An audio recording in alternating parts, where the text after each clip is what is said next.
What are the learning barriers? Yeah.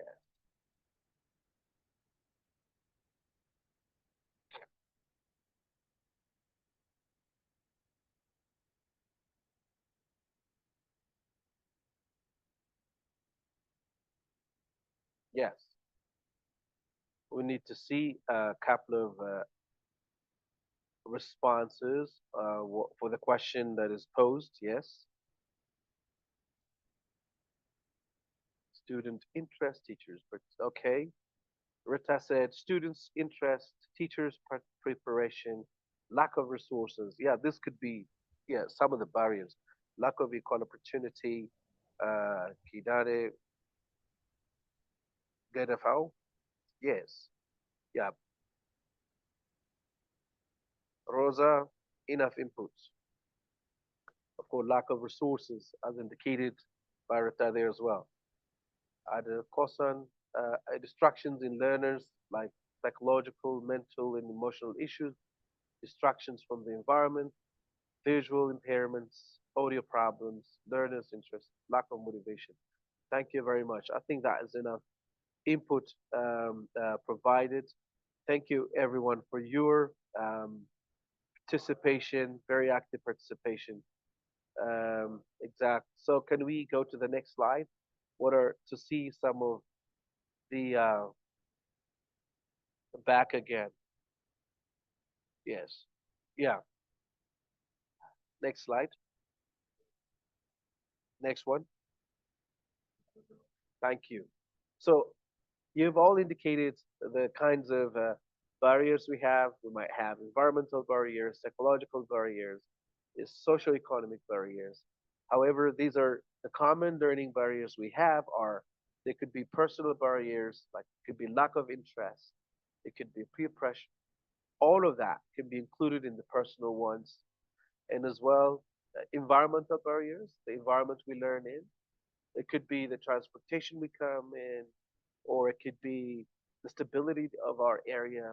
It could be the school environment. It could be the home environment, of course. It could be different kinds of environments that the student is in could be a barrier for, it could be an hindrance for the learning process. So the socio-economic barriers of the student is also another hindrance, the cultural and social barriers as well. The culture has also a great impact on the students' learning abilities, and it could really stifle the process as well. So the institutional barriers, even as an institution, the school itself or the institution itself could be a barrier because of the things that we've said. Could be through the pedagogy or the curriculum or the lack of inclusiveness in its instructional activities, technological barriers. So if students are not included or considered or trained and provided with all required technological accesses that there are, this could also pose a great uh, threat for the learning, and it serves as a barrier as well. Uh, so quickly, I want to ask you one question. Do you have a student with special needs? Do you have students with special needs, and how do you deal with them? If you can, do you have students with special needs, and how do you deal with them? Can you provide a couple of examples? And as well, if you have a student with um, exactly, yes, let's do that. Let me ask you the question: do you have students with um,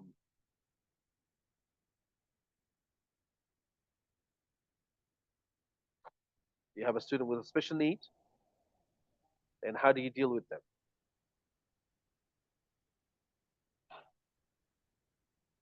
Yes. Let's see some answers in the chat box.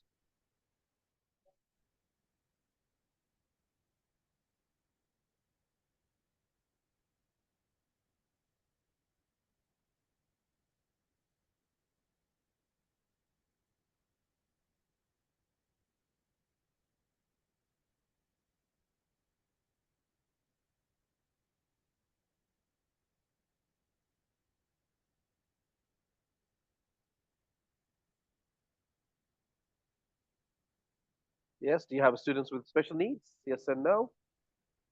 And then if you can provide any particular example, you can just quickly answer that. Yes, those who cannot hear well. Neely Jimu, she said, yes, those who can't hear well. I place them at the front part of the class so they can hear the teacher clearly. That's a wonderful example. Yes. In this particular example, if our students have uh, a hard hearing problem, then we can sit them in the front so that they can have access to what we say. Very good. At Asoke, they are attended to according to their needs. Same concepts with everyone and different topics with them. Pair learning. That's good. For example, those who can't see. Pair learning is also one possible solution for our students with special needs. I agree. Uh, yeah, Rosa, you've said, for example, those who can't see. Yes. Can you provide an example? Uh, like, how do you deal with that? Good.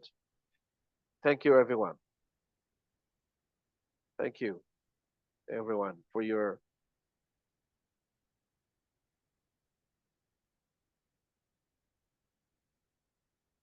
Nagayo Bara. First, you need to identify students with special needs. I totally agree with that.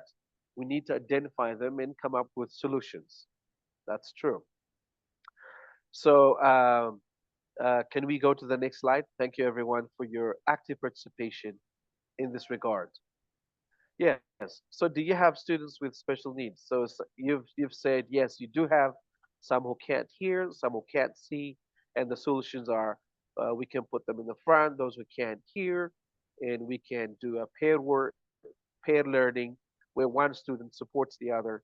That's also at a classroom level um, solution. Now, that's very critical aspect of that. Uh, great. Next slide, please. Okay, who is this guy? Just drop the name in the chat box. Okay, Belacho that he also said those who are not digitally literate can provide short-term training like student success suit courses before they engage in the main course. Yes, they can. That's pair learning should happen as well. Okay, who's this guy in the chat box? If you know this guy, put his name and where do you know him? His name and where he works. So I don't know. What does he do? Anyone knows this gentleman on the screen?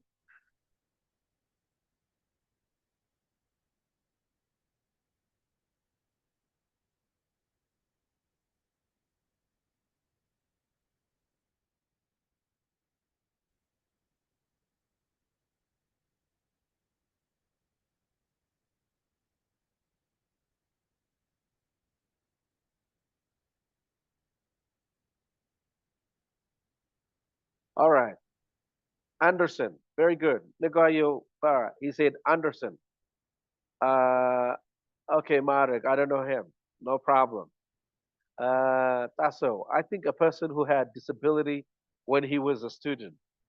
Okay. Tasso. Demetriou said that. Okay, we'll talk about that later. Rosa. Sorry, I don't know him. No worries. Adesoken said, I don't know him. It's all right. Amara Tasfi said, uh, is he a BBC journalist? Well, you're okay. We'll see who he is later on. And I don't know this man. I don't know him. Sorry. Dr. Daniel said, I don't know him. Sorry. Okay. You don't have to be sorry. We're just for the sake of discussion. Okay.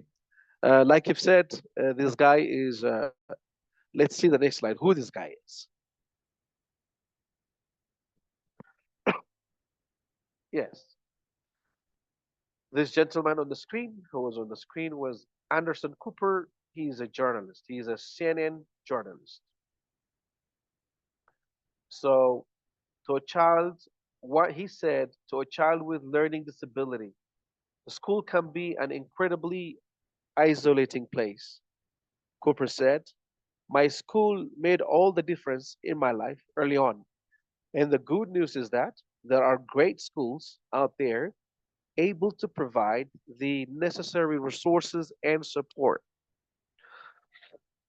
So we teachers and we as in different institutions, we have the ability to make difference in our students' lives. So it depends on us either to make them or break them. If we provide the required resources and support, if we make our classes and schools instructional activities more inclusive, we can make a difference in our students' uh, lives. That's what Anderson Cooper is saying, and I totally agree with him. Um, so he's a CNN journalist. If you usually see him covering amazing news, very bold journalist from CNN, of course. So to sum it up, I think we we need to create a very positive learning environment. So our classrooms uh, should serve as safe spaces for students to learn and make mistakes without fear of failing. This is the whole point. If we create a very positive learning environment, our classes will be very safe, where students feel treated and included, and they have no fear of making mistakes or being judged. So, how do we accomplish that? How do we accomplish uh, achieving the learning environment? Can we have the next slide, please?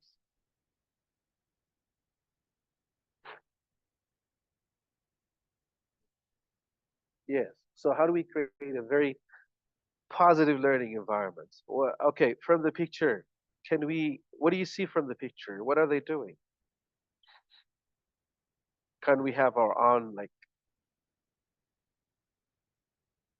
guesses right there in the chat box? What are the students and the teacher in the middle, I guess, are doing?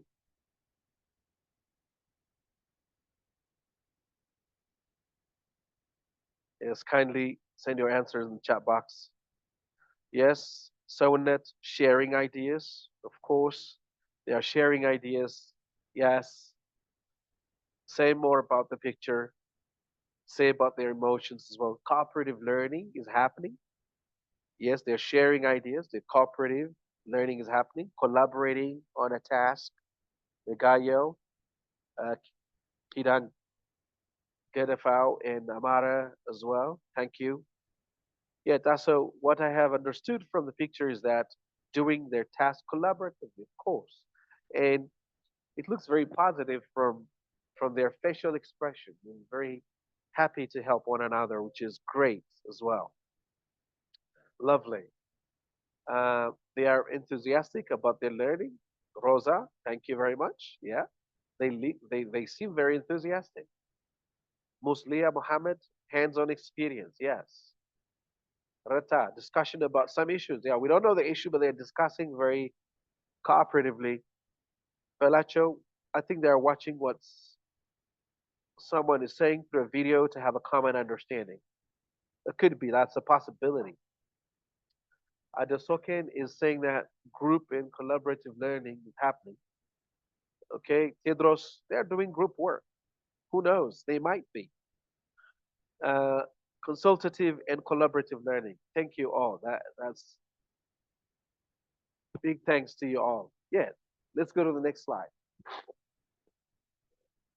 So, the creating a positive learning environment in our classrooms, like I've said earlier, it should be safer and it should be an environment where students are not afraid to make mistakes without fear of being judged or failing.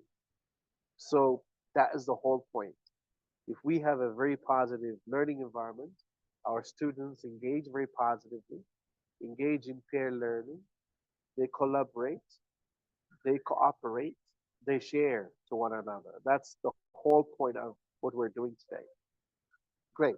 How do we accomplish that? In the next slides, we'll have some discussions. Let's go to the next slide, please. Okay, creating a positive learning environment. How do we create a positive learning environment? Can you list the ways? Why is it important to have a positive learning environment when teaching or learning? So how do we create positive learning? That's the first question. Next, why is it important to have positive learning like environment when learning? So can we have short answers in the chat box for these two questions? Yes. Yeah, work pair share. Fostering a positive atmosphere could be one of the solutions. Yes, work pair share. Yes. Supportive environment could be one of the solutions. Yes. Through group working. Yes. Rosa, thank you very much. Dawand Omud Mohammed, I'm sorry if I mispronounce your name. My apologies to that. Amara Tasfiye, encourage everyone that they can learn. And the reason is that to make them very productive. Correct. To make them productive. Yes. Encouraging students to participate, to learn. And yes, Reta, creating active learning, positive reinforcement. Yes, for the actions they do, we need to reinforce the positive behaviors. Balacho, encourage students to participate. Yeah, making the lessons interactive. Agree. We need to make them very interactive lessons. That's part of the inclusion. Enhancing learning. Theodore said, making the lessons interactive. Salima Ismail, enhancing learning in peaceful environments. Yes. Boosting classroom interaction. Muslia Muhammad. Yes, you can boost actually the classroom interaction through positive reinforcements. Tasfai Hailemariam Gazain said, listen, encourage, motivate, pay attention. Nelly Jimu, by considering the type of disability that a child has, you can include them. Yes. Encouraging independent learning. Elias. Rosa, encouraging them not to worry about making mistakes. Yes. Kiran, Kirane Gedefau, by helping students work in pairs and groups. Number two, it develops student self-learning, lifelong learning. Yes. We make our students very independent learners at the end of the school. Correct.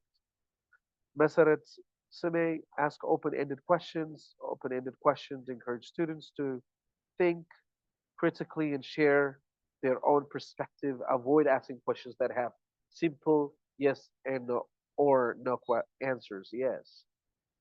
Great. Give Balacho, give timely feedback for our students.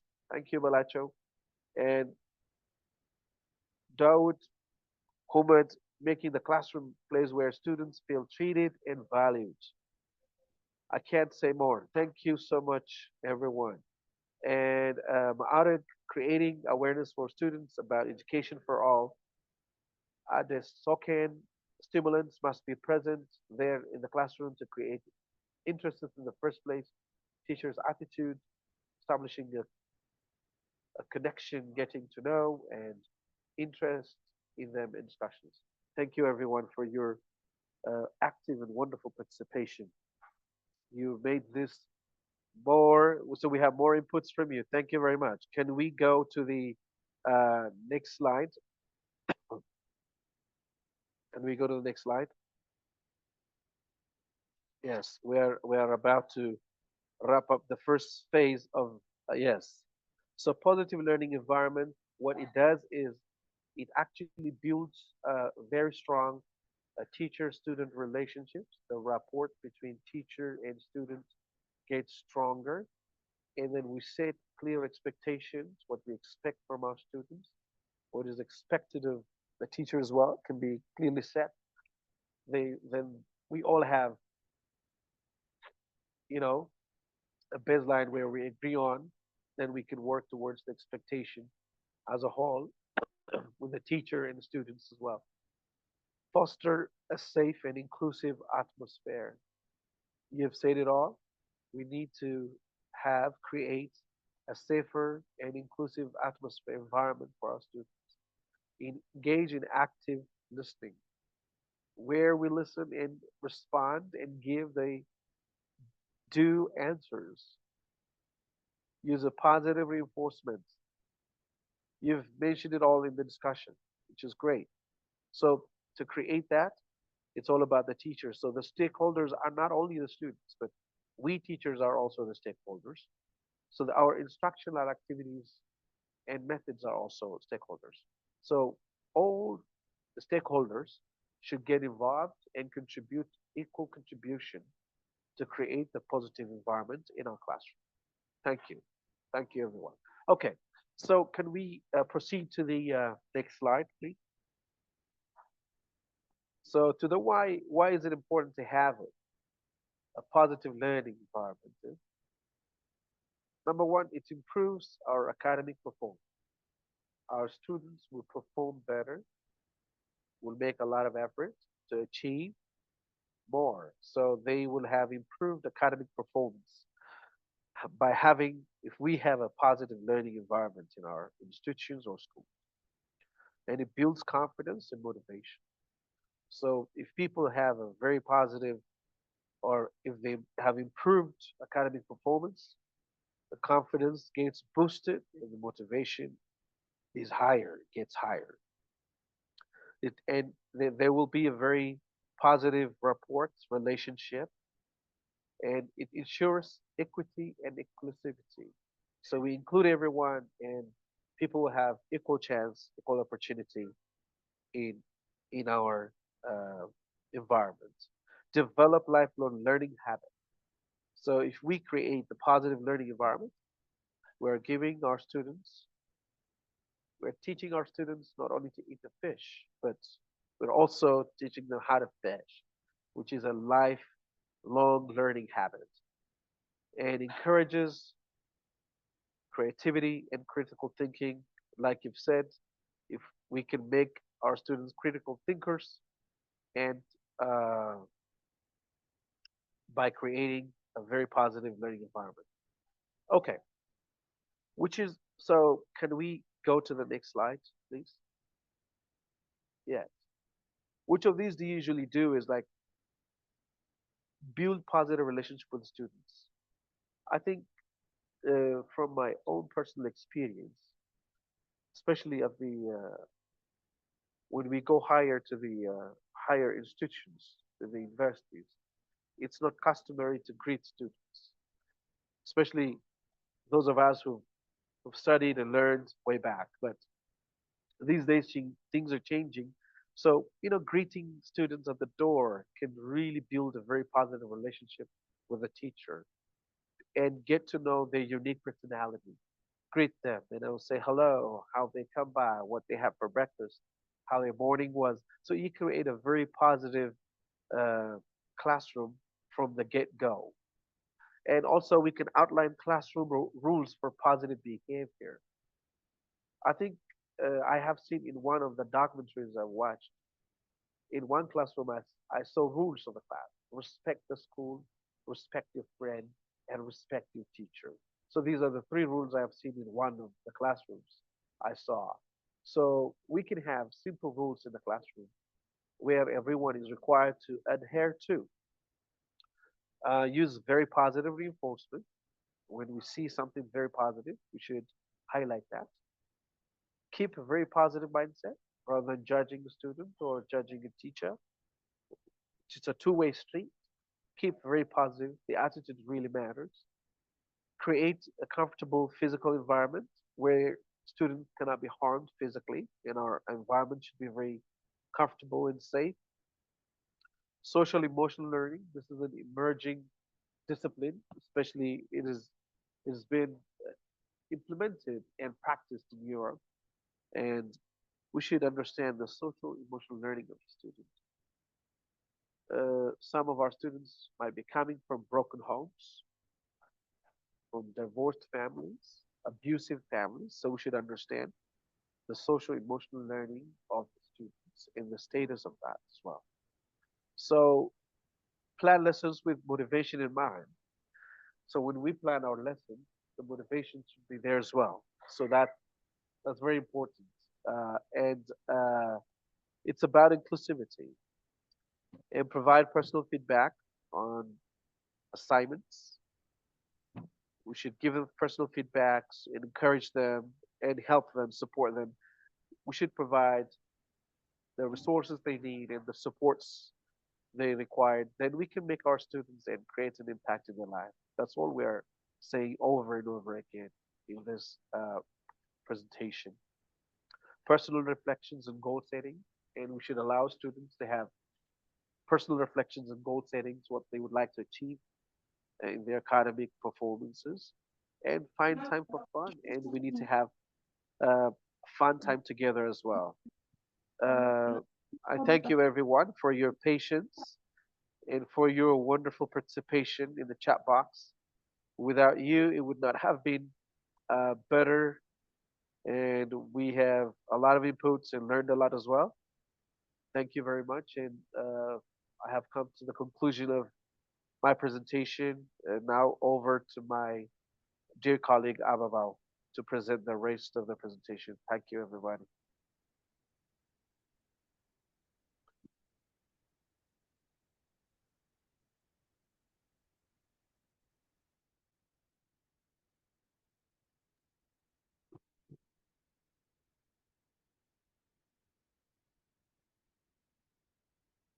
Abe, are you there? Hello, Mr. Abebaw. Hello.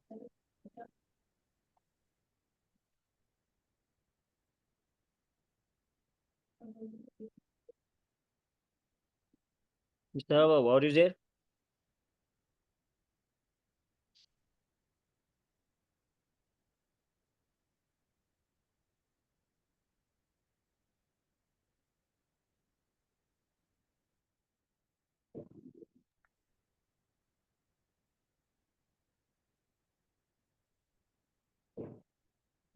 Thank you everyone for participating. So until Mr. Abebaw takes the stage, if you have any questions, comments, maybe for Lealem, I think you can use this opportunity.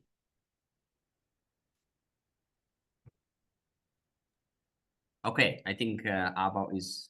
Good morning. Good morning, everyone. Hello, can you hear me? Can you hear me? Please mute yourself, Mr. Theodros.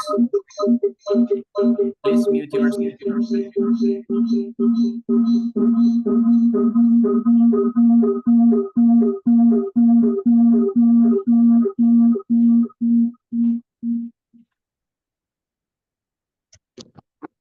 Hello, Mr. Abebaw. There is Aniko. Yeah, but now it's okay. Yeah, it's okay now. You can start now. All right. Thank you very much, everyone. Lealem, I really appreciate, and it was really quite breathtaking. I'm very much happy. Congratulations for your marvelous presentation. Thank you very much. And as you have already touched upon, learning disability has something to do with any kind of difficulties that can affect learners from getting the best out of each class. So today we've been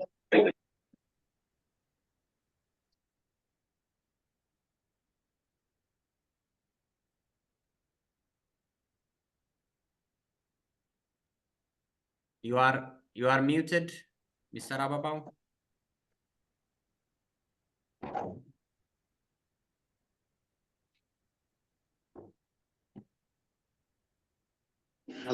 hello, can you hear me? Hello. Yes, you are okay now. Okay, thank you. I'm sorry. So next, can I get the next slide, please? So here are three different cases that I would like the participant to go through. The first one, can you take a minute and go through this case? It's a real experience of a teacher. He says, "Hi all, there is a boy in my class who watches the action around him, follows the lesson and does the exercises mostly slowly in his own way. He's not troubled and he achieves okay, but he can't show feelings. His face looks like a stone, no smiles, no sadness. When the learners have to form teams, he waits to be asked. It's really difficult to involve him in doing the tasks in a friendly, open-minded way. What do you think I should do to help?"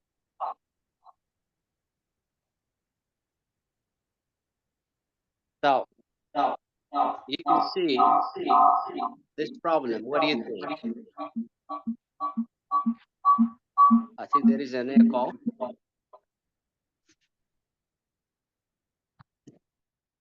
What do you think that the teacher should do? I mean, she has or he has this kind of problem or this kind of student with learning disability.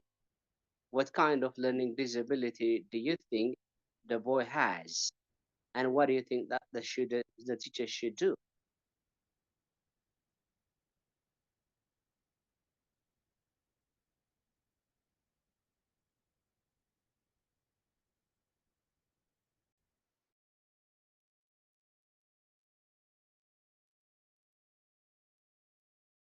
Okay, you can drop your answer in the chat box.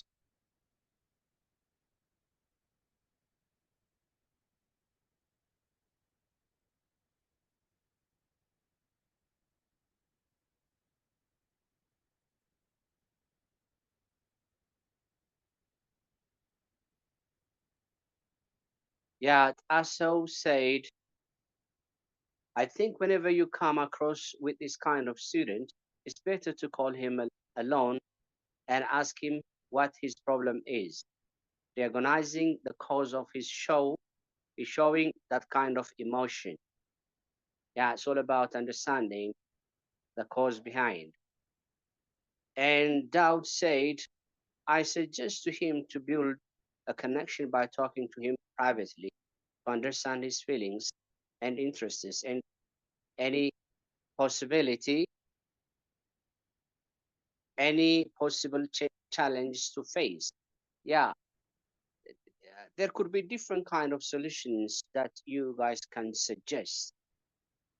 Yeah, that's really great. Let's see the next case. Can I get the next slide, please?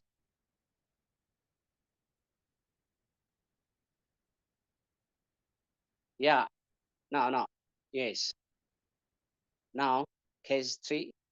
Can I get case 3, please? Yeah. Have a look at the next case.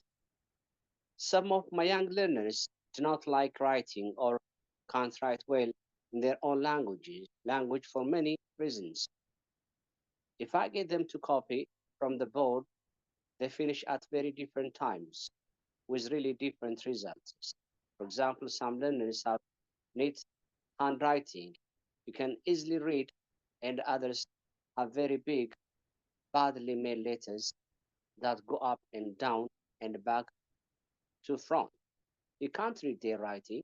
It's important for everyone to be able to write, but the fast writers get bored waiting for the slow ones, and their work is impossible to read.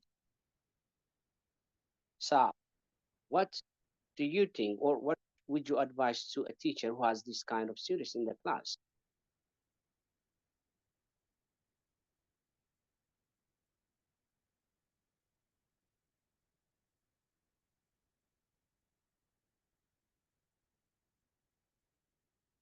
Yeah, Muhammad said, involves them to write more at home by giving handwriting homework, sorry.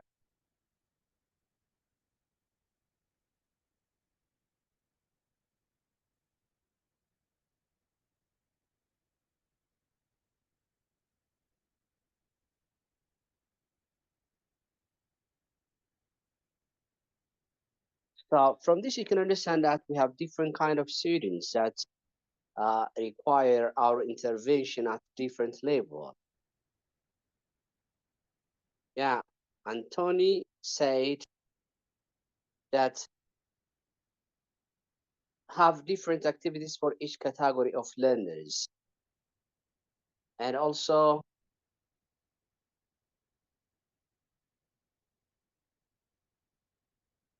yeah, 12 young learners improve their handwriting. Sorry, uh, improve their writing skills and make the process more engaging. Consider, yeah, consider the following strategies. Yeah, I think Daud, thank you very much for sharing this one. Have different activities for each category. The teacher should introduce handwriting both class and homework. Yeah, you're right. Can I get the next slide, please? Yes, the next slide. Good. And as you can see from the slide, we have different kind of learning disabilities. Okay, those kind of learning barriers that you have already discussed about with Lealem earlier are a bit different from that of this one. Those are the common ones, as he has already mentioned. Take, for example, the first one, dyslexia. This is one of the learning disability that affects learners from getting the best out of your class. And we have intellectual disability, which is known as ID. And we have ADHD, attention deficit hyperactive disorder, gifted and talented, dyscalculia, nonverbal learning disorder, dysgraphia. So these are some of the learning disabilities that we would like to touch upon in our today's discussion. Can you take a few minutes and match them, please?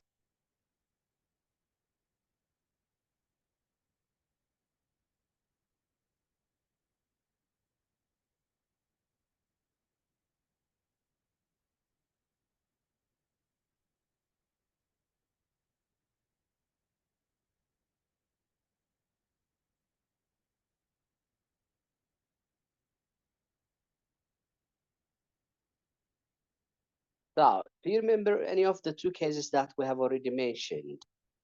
Any of the two cases that we have already seen? Which of the first problem, or in which of the two the cases do you think that we have dyslexic student? Is that in the first or in the second?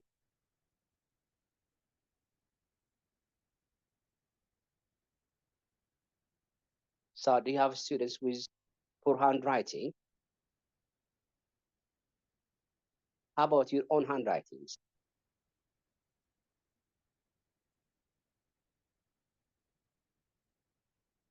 So, do you think poor handwriting has a lot to do or has something to do with stupidity? You can drop your reflection in the chat box.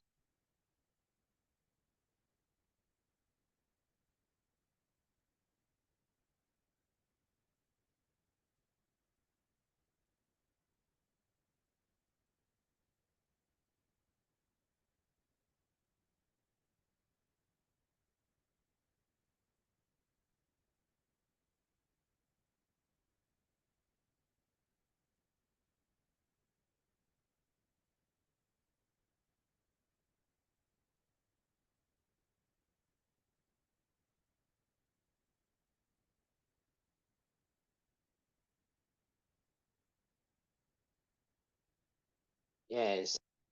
Uh, poor, I think, Doskan, I'm sorry if I mispronounce your name, said that poor letter formation could be one of the problem giving too much to write. The teacher can chunk it. Can they read?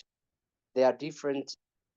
The teacher should find out differences in them and then solve the problem accordingly. The teacher, uh, yeah, correct and proper letter formation. If there is a learning difference, yeah, research strategy specific to the difference. dyslexia-friendly font multisensory approaches for dysgraphia. Yeah, yes, you're right.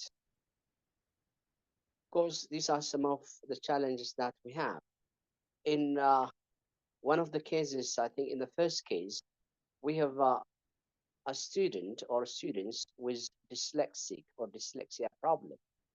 Those who have a problem to form, letters properly, so that this can affect them from getting the best out of their class. And there is also misunderstanding about poor handwriting from the teacher's side. Usually, when we come across to students with poor handwriting, think of the way how we usually treat them. We usually associate it with stupidity. We feel like they are so stupid, so they can't learn, but which is wrong. How about the next one? Intellectual disability. Intellectual disability. What kind of disability or learning disability do you think this one is?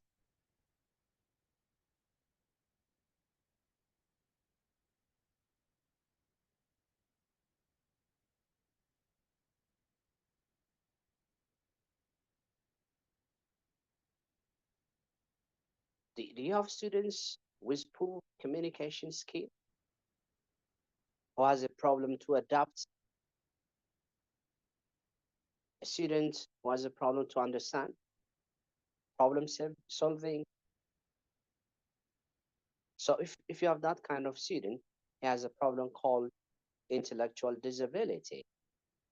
Of course, this kind of students, they are not really good at solving problems and understanding concepts.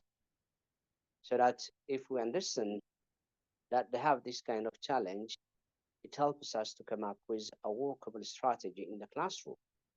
How about the next one? ADHD, attention deficit hyperactive disorder. What kind of student or what kind of learning disorder this one is?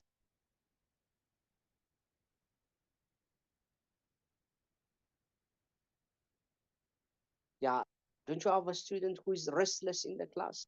Especially those of you are really teaching at low level, at the primary school level, KG level, you might have a student who is very restless.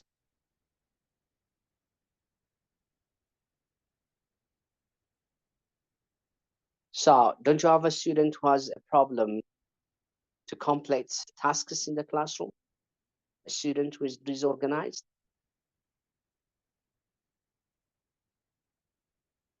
So if you have that kind of student, he or she has a problem called ADHD, attention deficit hyperactive disorder. How about gifted and talented students? Do you have this kind of students? Well, actually, gifted and talented by itself is not a learning disorder, but if it's really associated with another learning disability, we call it twice exceptional problem. Twice exceptional, we call them the twice exceptional students. They are gifted, talented, but they have some other problems on some other area. Don't you have this kind of students? Yeah, we should really be very careful in handling this kind of students because they have the talent, they are really very gifted, especially they have now advanced thinking and high vocabulary ability. So they need our special attention because the limitations that they have on the other side of their learning can affect all the talents and the gifts that they have. So do you have a student with a problem called dyscalculia? Do you have this kind of student? Most of most English teachers, including me, were really good at mathematics, aren't we?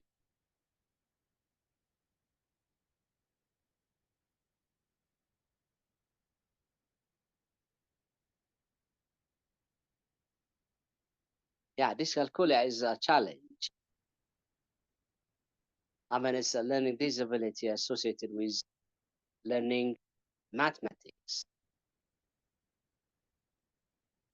How about the last one? How about the next one? Non-verbal learning disorder.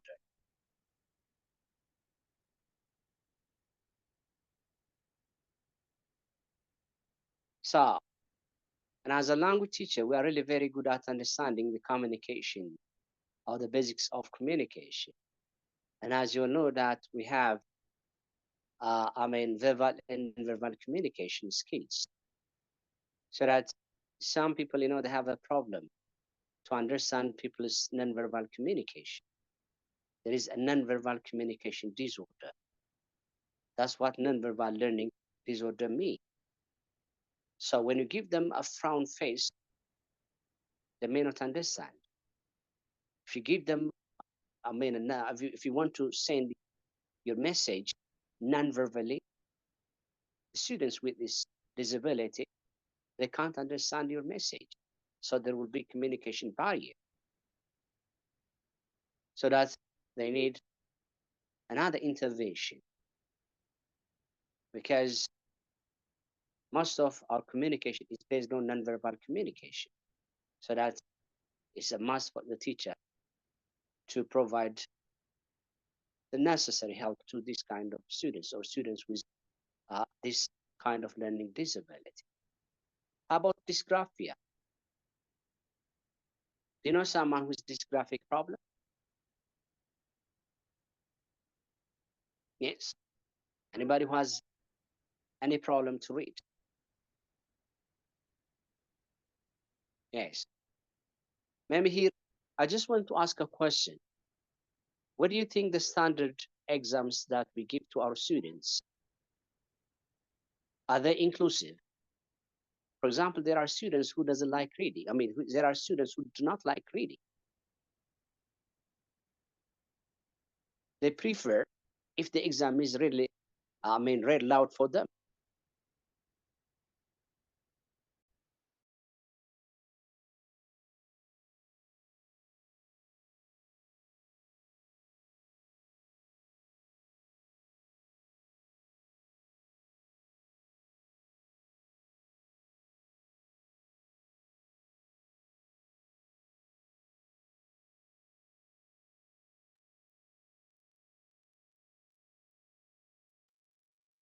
Yeah, standard exams are not inclusive, most often said Elias.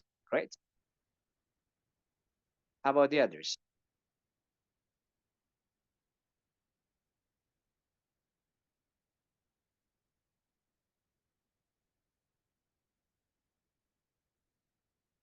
For example, my son, he doesn't like, he doesn't like reading and writing. He prefers. Now, if I ask him what he's learning or he has learned it in the class, he just tell me the whole day about what he has learned in 6 or 7 classes. He never miss anything to your surprise. But he doesn't like writing. I don't know why. Maybe he has this kind of problem.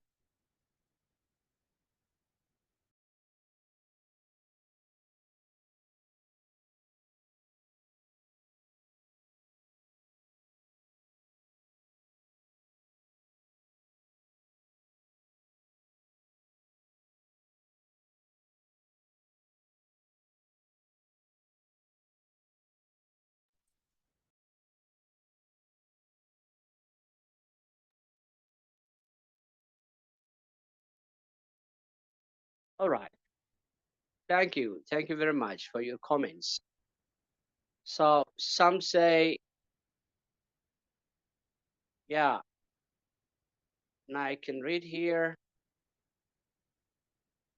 Yeah, which grade level? Okay. Marek said that which grade level. And maybe some teachers may not understand their students. Standard exams in our situation are more of written than integrated language skills. Yes, connection is not good. Okay, right. Okay, let's go to the next slide, please.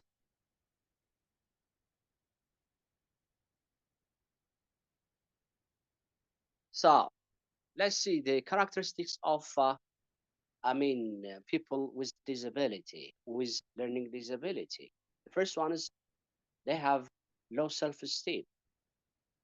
Yeah, understanding the situation or their differences. Of course, when they compare themselves with other students in the same class, they don't feel,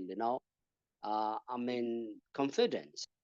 You can see low self-esteem from this kind of students. That's one way of identifying or understanding, the kind of students that you have in your class. So the second characteristics is regularly break social or cultural norms. So you can see kind of, they are not obedient. They may not respect the order, the classroom, rule or anything. So deviate in a significant manner from the behavior that is normally expected in the situation. Yeah. Usually when you compare the way how they behave, okay, in their class, of course, comparing to other students, students of the same age, students of the same grade, they can see kind of oddity from these students. So that can help you to investigate more and learn about your students' different uh, ability or different gaps that should really be bridged by you. Next slide, please. Next slide. Yeah, do you know this guy? Yes, he's Albert Einstein. Imagination is more important than knowledge. Knowledge is limited. Imagination encircles the world. Do you know that when he was a kid, he had learning disability,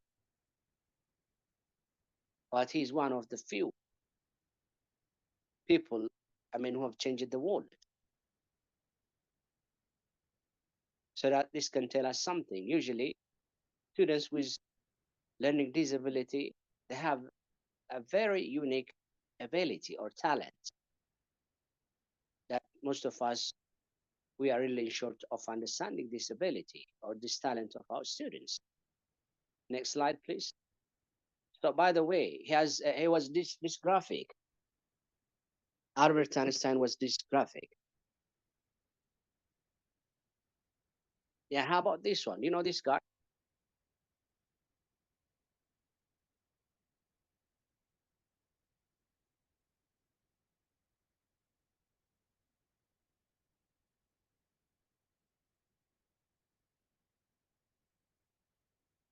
Does anybody know this guy?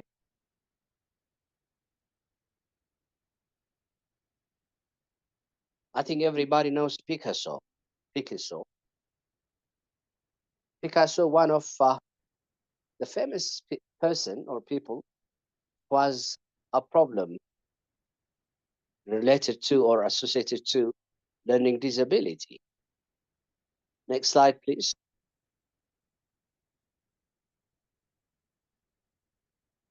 How about this one?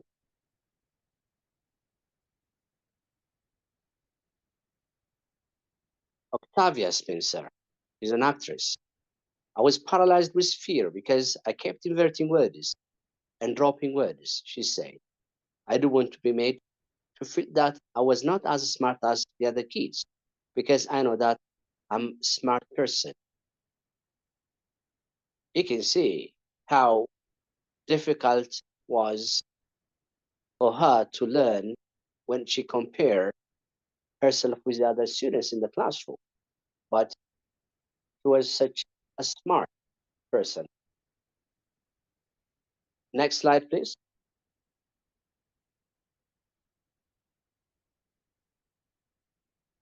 How can you include students with disability in your class? Next slide, please.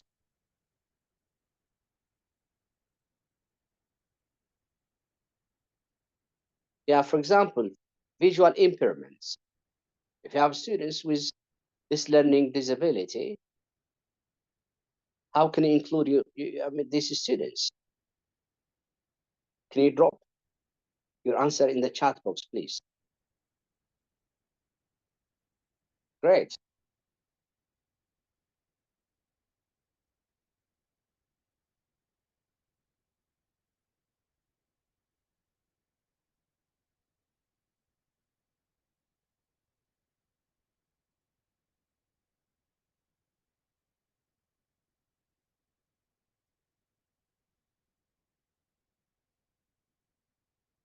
You can make them sit in the first place. Yeah, sitting arrangements. Thank you, Mohammed.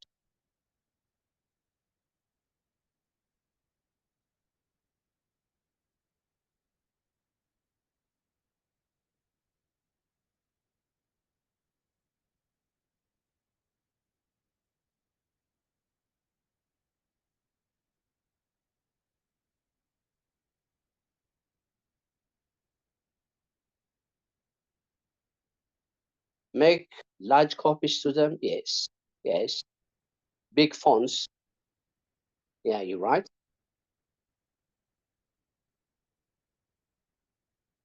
How about hearing impairments? Hearing impairment.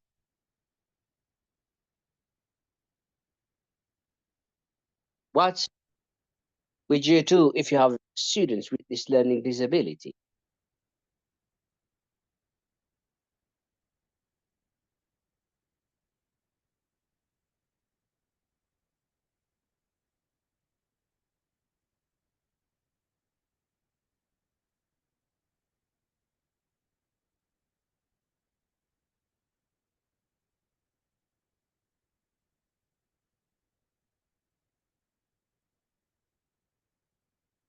So here, let me share you one story about. I heard it. One of, I think, one person from Arvamid University shared me this experience about one teacher. This teacher, he was teaching in a classroom. Students at lower level.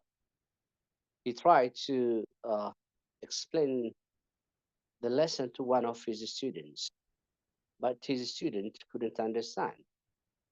Then he lost his hope and moved to another student. While the teacher was explaining the lesson to the other student, the previous student he left the class. So the teacher saw the boy is leaving through the window. The teacher saw the boy. The boy was really going outside the class, and he tried to call the boy back. He called by name, but the boy didn't get back. Then the teacher he ran towards the boy, and he grabbed the boy by the collar and started to slap him. Then all the students in the class they just left the class and ran to their teacher and the student, and they asked the student why he is slapping the student, and the teacher told them about the story. And I tried to explain to him, but he couldn't understand. And then he left the class without asking permission. So I can't tolerate his being disobedient, said the teacher. But you know what the student said? The student is deaf. He has hearing impairment. So it was this time that the teacher he took off his gown and left the teaching profession. So sometimes, if you don't understand your students, you'll take a very serious measure against your student, and that can leave you to regret later.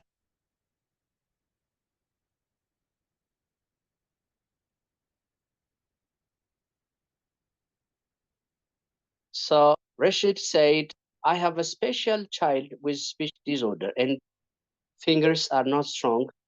Challenges I faced is getting a special school for him which can handle it. Yeah. Marek said, by supporting them with hearing aid. Yeah, good. So Rosa also said, use PowerPoint videos with subtitles and pictures. Excellent. Elia said, use technology or mobile that converts the audio into texts. Okay, that's great. Rita said, using sound assistance materials. Yeah. Antonio said, make them close to you, use hearing aids. Yeah, lots of comments about. Yeah, very good. How about the next one? Intellectual disability.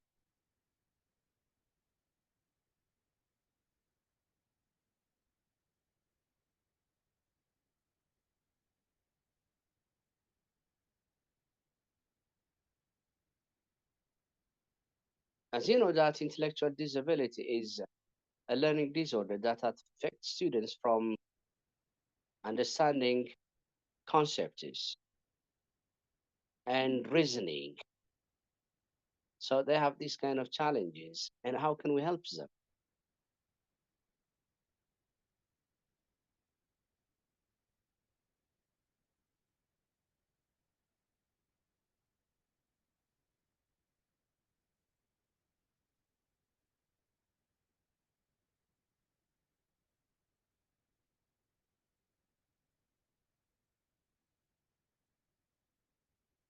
Mental health, give them instructions and make them sit in a special place, like teacher office place. Okay. Use speakers to enhance their hearing. Okay. Salima said. Okay. And by repeating again and again the content of the lesson. Okay. Peer learning. Yeah, excellent.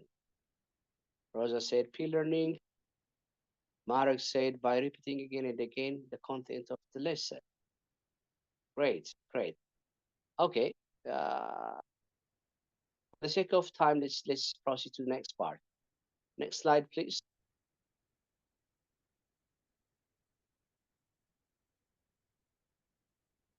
Yes. We're about to wrap up our discussion. Let's go through some of these activities over here. Now, let me ask you, which of these activities do you think are inclusive and which of them are not? Give learners a choice of tasks. Do you think this activity is inclusive?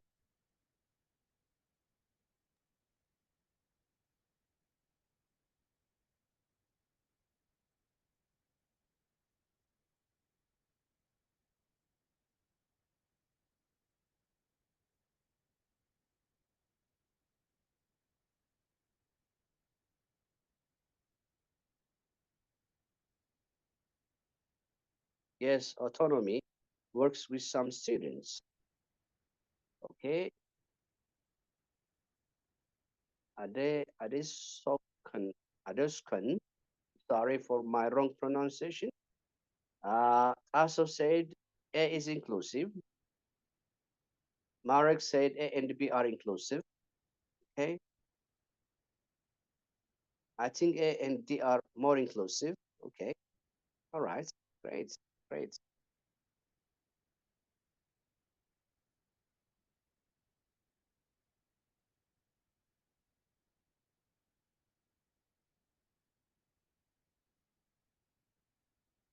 Great. Well, actually, let's get started. Let's talk about that.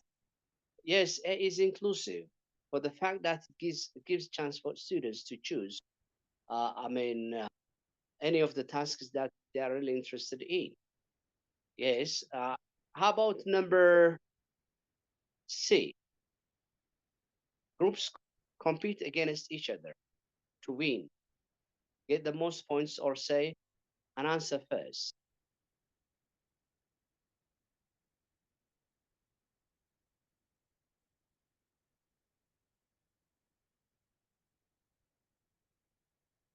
Yeah, you're right. It's not inclusive because slow learners are excluded. Slow learners are excluded.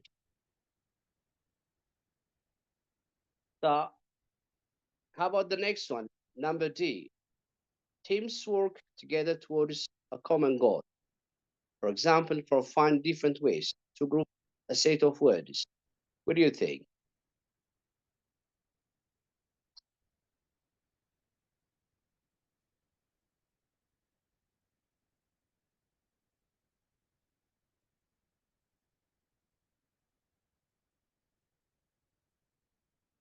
Good. So, yes, D is inclusive to some extent. To some extent, okay? It depends on the context. Yes, it's inclusive. Yeah, interesting. Interesting. Because sometimes in the group work, there are students who dominate the other. So the others may not have the chance, to voice their interest. So that must really be, monitored by the teacher in the classroom. Can I get the next slide, please?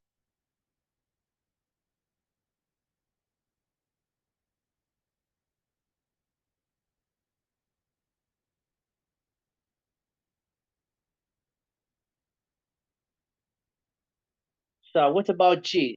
Tell learners who will give answer in advance. How about this one?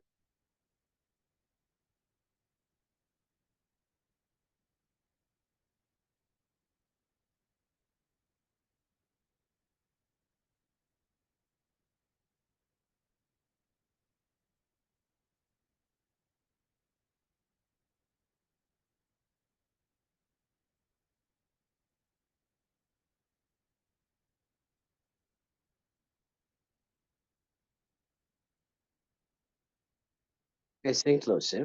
Okay. Amara said inclusive.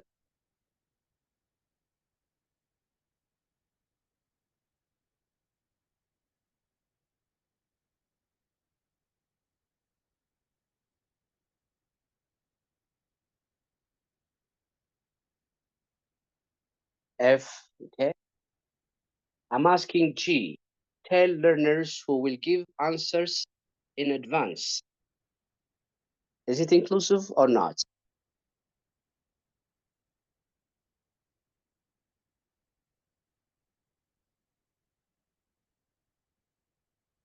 It's not. Yes, Amara said it's not. Aso said G is not. Yes, Rosa said not. Yes, you're right.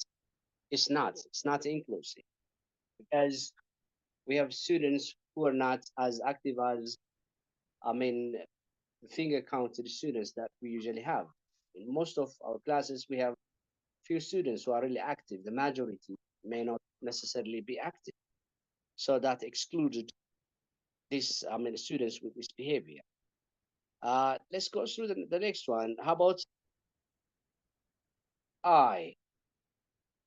Let learners choose who gives feedback or answers next. They say the name or look someone in the eye, say their name, and throw a ball. What do you think? Is it inclusive or non-inclusive?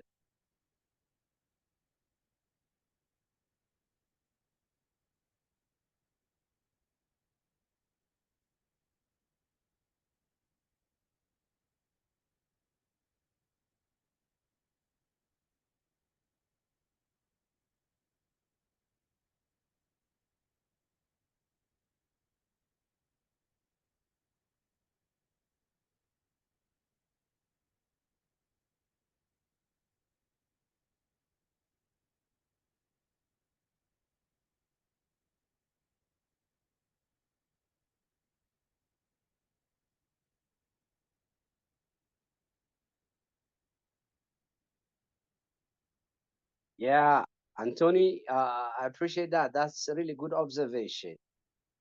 What if that's, visual impairment students are among the students? When you throw a ball, he or she may not participate easily. It will be a bit difficult. It's inclusive. It's not possible. Yeah, yeah, yeah. The point behind this activity is you should really think think about uh, how you can, the kind of strategy that you should really come up with in your classroom. It starts from the planning. When you plan an activity, think of the kind of students that you have in your class. So your plan should be quite inclusive. When you plan different activities, even sometimes energizers, or it could be games in the classroom, you should really consider the different needs and interests of your students. If not, that will definitely be exclusive. So some students might be excluded so that you can be successful in designing inclusive instructional activity in your class.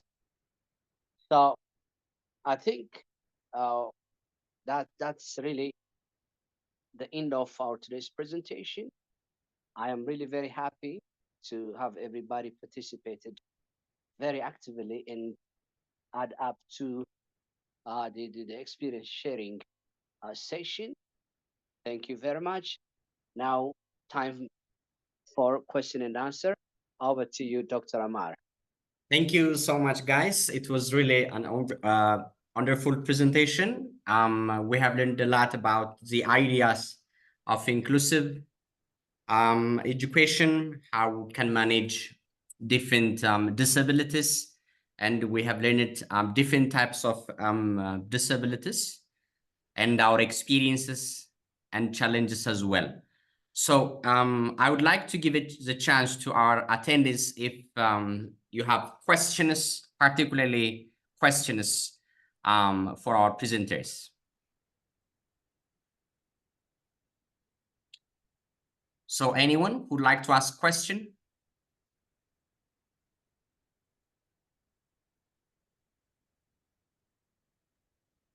Here it is, Mr. Amar. Okay, go ahead, please. Please unmute yourself and go ahead. Okay, I think you can hear me very well. Yeah. Okay, this is Rata. And first of all, I would like to say thank you for both of the presenters. It was a very spectacular presentation. It was about managing learning disabilities. The idea or the opinion that I have is we were just focusing on students only. Have you seen a kind of what if there are some problems of teachers finding out students' disability problems or the learning and teaching process of their own career, so that how can the presenter portray such kind of things? Thank you. Thank you, Reta. Anyone who'd like to ask questions before we give the chance to our presenters? Mohammed, there is one question. Mohammed asked what kind of strategies to use when the teacher has a large class size and more than 45, more than 45 students, how to manage those who are with a disability learning. Please take this as a question, Mr. Abebaw and Lealem.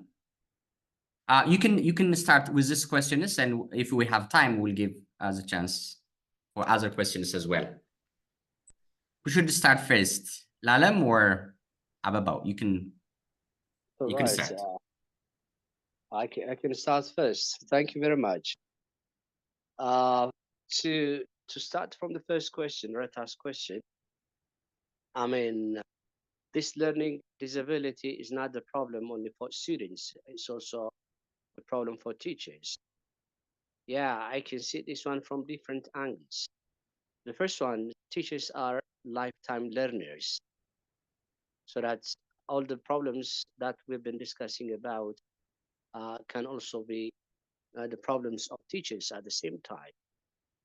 And when they teach, of course, they might have problems to understand their students. That's why we are here to discuss, to share experiences about how to handle learning disability. Because we have already pointed out that everything begins from our planning. When you plan, consider your students' different interests, different learning strategies, so that it's only through experience sharing sessions, from learning, from reading, that one teacher can make himself to be so, all-rounded person. So this is how he can handle it. The second question, I think large class, if it's really well managed, as we usually say, it's a resource, not a challenge.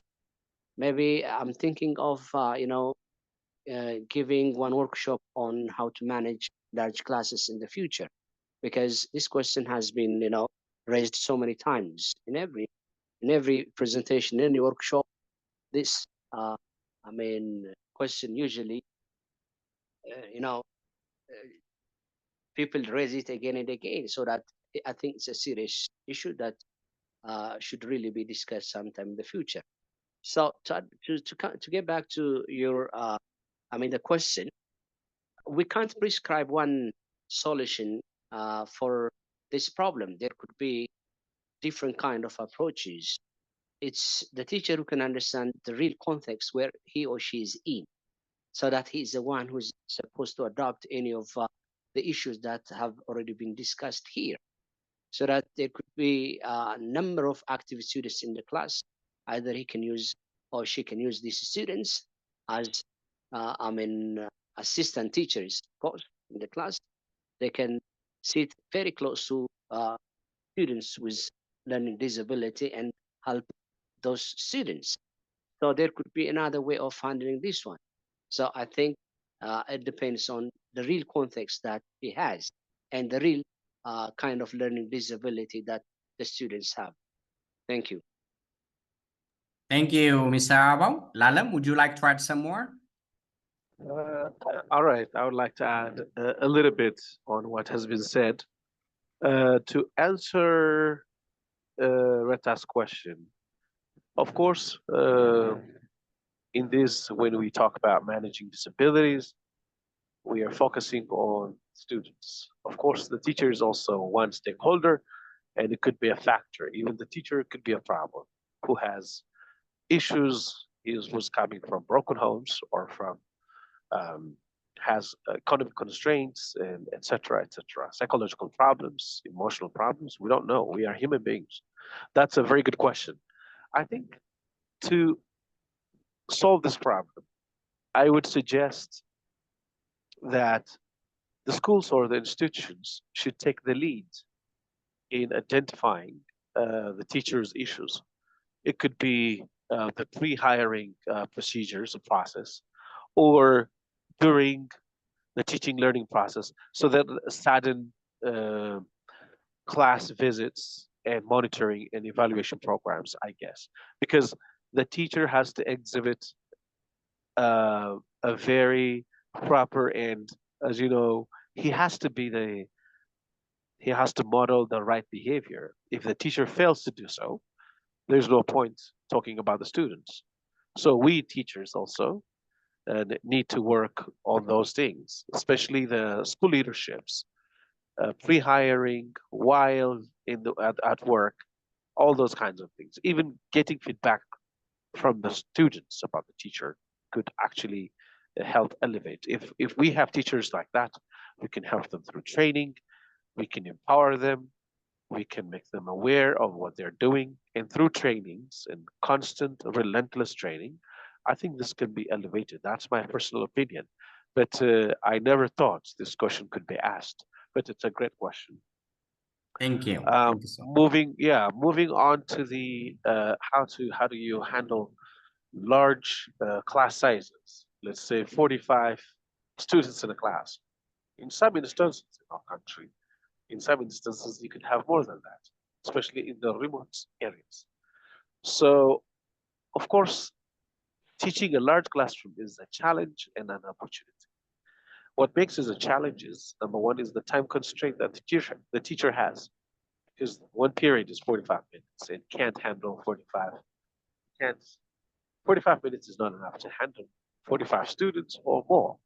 So the other challenge is resources. The school might not have enough books, resources to everybody. So this could be also a challenge. But the opportunity is there might be brilliant students or very active learners. You can select them and then put them in groups where they can help each other during the recess time. And also the teacher can have a pre-assessment test where everyone can really places them where the A, the B, and the C students, and he knows which students should support which one. So I think it's also an opportunity, like my colleague said, Abebaw, this could be a point for this could be a topic for a training and a workshop, teaching a large classroom, even under-resourced classrooms, understaffed classrooms. So I think it depends on how you see it. It depends on the willpower of the teacher, whether to see an opportunity or difficulty. But for me, I've had opportunities to teach large classes, and it's not an, it's not a walk in the park, but it's also an opportunity where students can actually uh, really learn from one another, have nice groups, and reinforce them positively, engage with them, and then make the class march together towards the goal we need, which is the academic performance. So I think this is my idea in a nutshell. Thank you. Thank you, both of you, for the interesting response. There is a good progress. Theodros mentions there is a good progress here in Addis government schools. There are teachers who manage disabled students. Thank you, Theodros. There are more questions. Ayela, I think you raised your hand. If you have questions, please go ahead. Ayela, if you still have questions, you can proceed.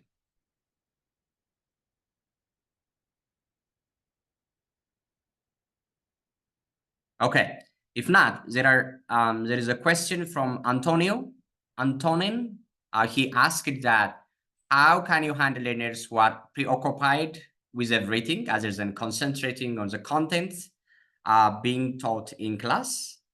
And Dr. Tesfaye also asked how what can we do when class is too diverse? And there is one more question.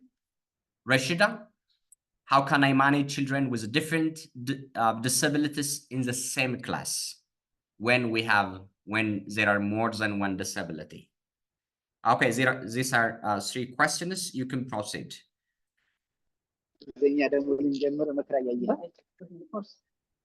Nasarat, please mute yourself. Nasarat, please mute yourself.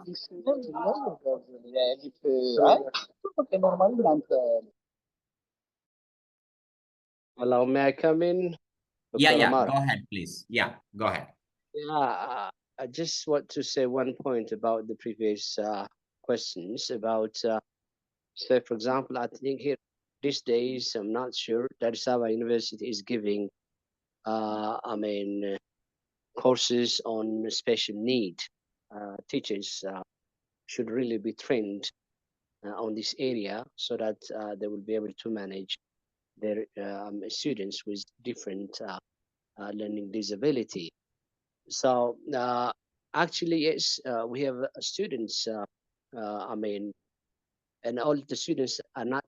They don't have the same kind of learning disability, or they don't have the similar needs or interests in the classroom. There is always variety, but that depends on the training that we have taken, the courses that we have taken, the experiences that we have taken. So one of the best way of equipping ourselves with different ways of handling this kind of challenges is attending this kind of workshops organized by EELPA, Ethiopian English Language Professionals Association, in attending different online courses related to, inclusive. So if we have students with different disabilities, it's good to know. The first thing is to know that we have students with different disability. Already, Lealem has pointed out that there are different stakeholders that should take part in making the instructional activity to be so successful, among which is the leadership, the teacher, and the parents, because the parents also should take to the teachers what kind of disability that his or her or their children has, or have in the class, I mean, in the learning and teaching process.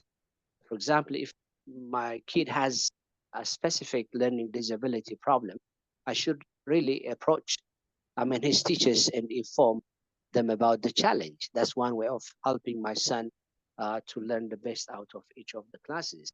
So it's good to incorporate different stakeholders in resolving this kind of problems. Come to that preoccupation, of course, it's a question of motivation, I think, because everybody is really preoccupied by something or another thing in the classroom, including the teacher.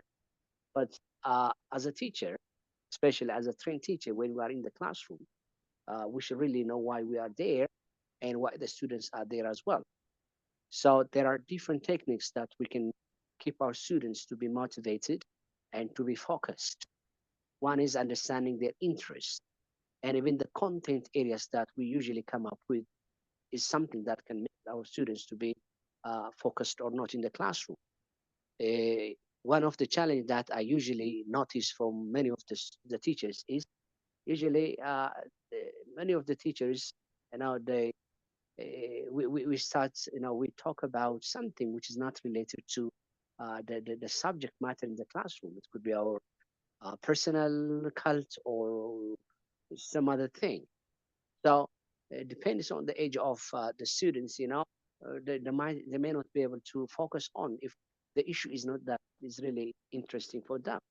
So that we should really very careful in designing our activities. Again, I should really get back to that one as well, because in our selection of the content, in our selection of the strategies, in our selection of the methods, we should really be very careful.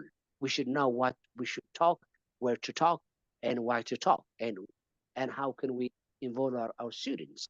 So that if we design the activities really properly and carefully, for sure, whatever the preoccupation that our students come up with in the classroom, we can let them forget that one and focus on their subject and engage, and as much as we want them to be engaged. So it depends on our experience. Thank you. Excellent. Lealem, would you like to add? I think that is really, he really said it all. So let's proceed. Thank you. Um, Thank you so much. There is one more question, I think, from Rosa. This is for Mr. Abebaw. In kindergarten, teachers and the schools usually avoid taking responsibilities for supporting restless students due to various reasons, such as time constraints and the extra effort required. As a result, many of these children are sent home. So, how can we create a more inclusive environment that ensures the students receive the support they need? Okay, Adoskan, would you continue? Please unmute yourself and you can ask your question. Okay, good morning, everyone, and thanks for today's program. I really appreciate that. Now, my question is, a child who mispronounce words or sounds while you are repeating and try to manage him or her. So what kind of disability can we call this? When you ask a child to pronounce g, and so the child is actually n. So mispronouncing words or sounds. So under which category can this come? Can we put this? And what can we do with this child? Thank you. Thank you very much. Okay. Lealem, would you start first? Maybe for Rosa's question. All right, for Ado's case, particularly, I would like to say that I think a child who mispronounces words has actually a speech impairment. This is this impairment makes him to be special as well. And of course, there are speech therapists who help uh, those kinds of issues. So therefore, this particular student has a speech impairment, and we should understand, and we should, of course, I had a colleague. She is actually my age, and she was not able to pronounce the word T and she can't pronounce th and t. And I give her a tongue twister for a week, and honestly, she improved, and she was aware of it. So of course, this is a speech impairment problem, and it requires an intervention of a speech therapist. That's my answer.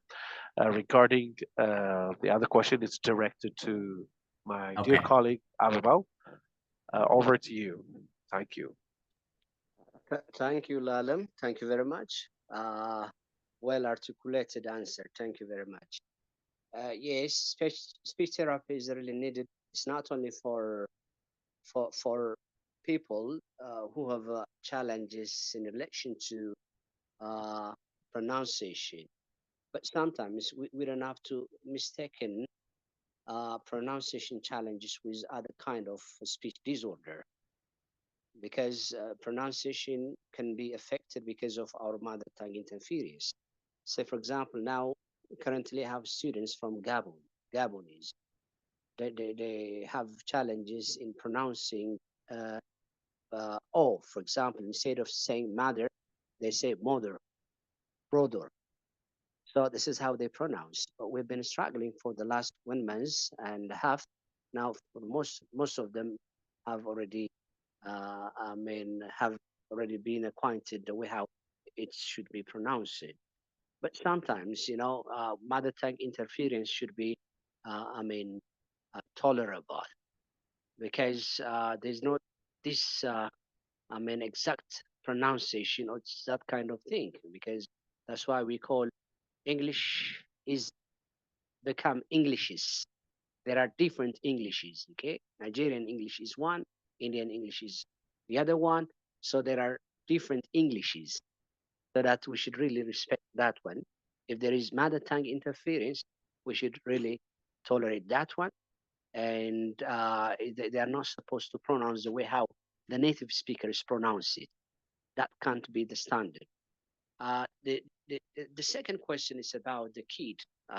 Yeah, actually, that's why we have already said that there are different stakeholders to be involved in achieving the instructional activity in the school or outside the school. Say, for example, restless students in the classroom. Of course, the school should understand and do something to help students with this kind of disability. It's not only the teacher, okay? Because you have limited time and you have to cover the units in a given time, so that you guys are struggling, or we are really struggling in achieving this one. This requires an extra effort to be exerted, of course, so that when you come across these kind of challenges, it's good to bring the issue to the attention of the school administrative, the school leadership, so that they should come up with another way of handling students with this learning disability. It's also good to communicate the parents and tell them the situation, so there will be there will be understanding among the different stakeholders about the kid, including yourself. But as a teacher, as a professional, we're really expected to go, as much extra mile as possible to help the kids. Okay, this is wrong. It's because of our judgment. Okay, it's because of the rule, the regulation of the school. We judge them, right? We are not supposed to be judgmental. We should really be understanding. That's how I think we should handle different cases in our school. Thank you. Thank you very much, dear presenters, and I really appreciate our participants as well. As you know, this webinar is hosted collaboratively, jointly by Mekelle EELPA, Bahadar EELPA, and our head office, Addis EELPA. I put a link in chat box. Please fill this survey, and we will send your certificate by your email that you put on the survey. And thank you very much for enjoying our presentation. Most of you expressed your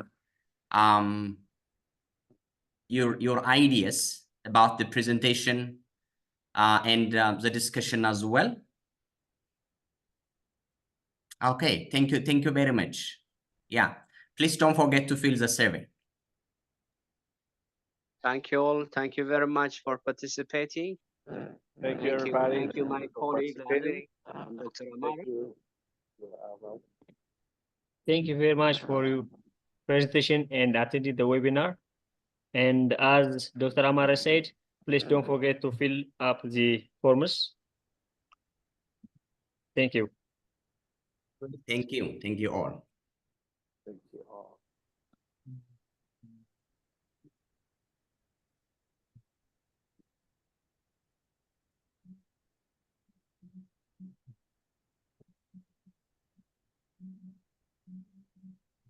Hello, Dr. Amar. Are you there? Yes, I'm here. Okay. Have you sent them again? Okay. Yes. Yeah. Okay. Yeah, Thank sure. you. Thank you. Have a wonderful day, wherever you are.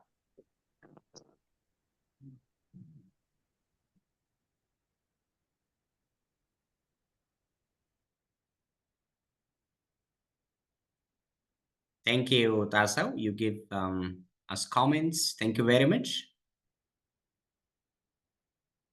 That's all for now.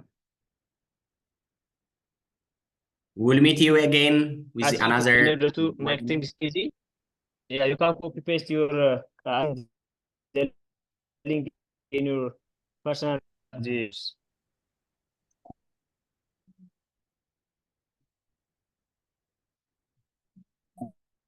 Thank you.